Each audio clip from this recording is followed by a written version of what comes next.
Jedi Survivor has just received a huge update, and in this video I'm going to be sharing with you all of the details regarding the latest patch that has just gone live for the game.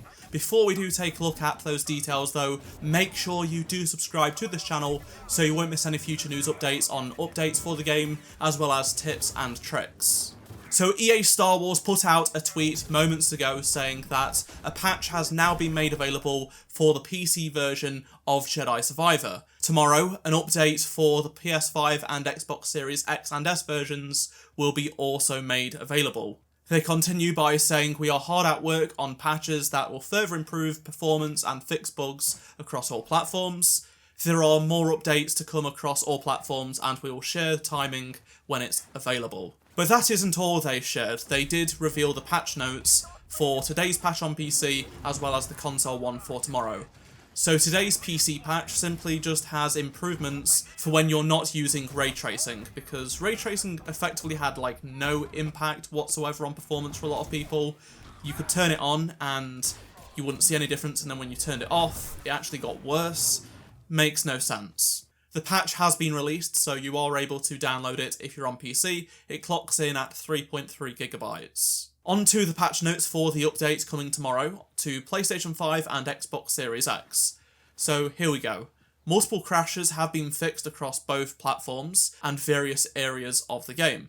They fixed crashes that were tied to skipping cinematics. Performance improvements have been made across both platforms. They fixed an issue with dynamic cloth inside the Mantis, as well as various rendering issues. They fixed a couple of issues with Nekos. The animal that you bring to your stable will no longer disappear, as well as the colours will save now.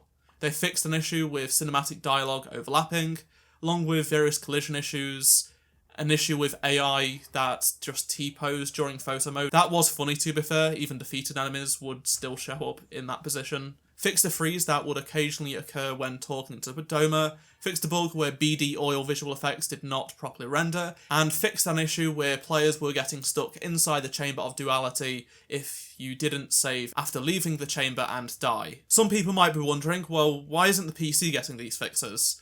These fixes were actually made to the PC version last week, before the game even came out. They pushed an update to the PC version when we was playing the game early, and I had a bunch of these issues, and they were fixed in the update the day before the game came out. So this is why the PC version doesn't need all of these fixes. They will just come to console tomorrow. The PC isn't missing out on anything here.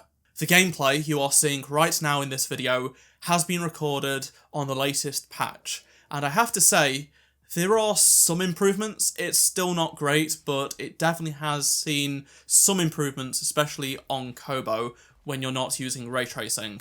This is a step forward, and I'm glad to see it happen right at the start of the week, just a couple of days after the game has released. Some people seem to think patches take a couple of days to do. They don't. They have to go through a few weeks of testing, typically sometimes. We don't really know how far along these patches have been, so we'll just have to wait and see. But I am looking forward to EA Star Wars releasing more information about the matter in the coming days and the week or so. In other news, someone has appeared to implement DLSS 3 into the game. They say they are working on DLSS 2 because not everyone has a 40 series graphics card. It doesn't work how other games actually have it, but he's basically essentially trying to replace FSR with some sort of implementation of DLSS. Once it's officially out and is stable, I will check it out and make a video on it, so stay subscribed for that. Let me know down below your thoughts on anything I've talked about in this video. Drop a like to help support the channel. If you did miss any of my previous videos, do click on the playlist on screen right now, and I shall see you in my next video. Goodbye.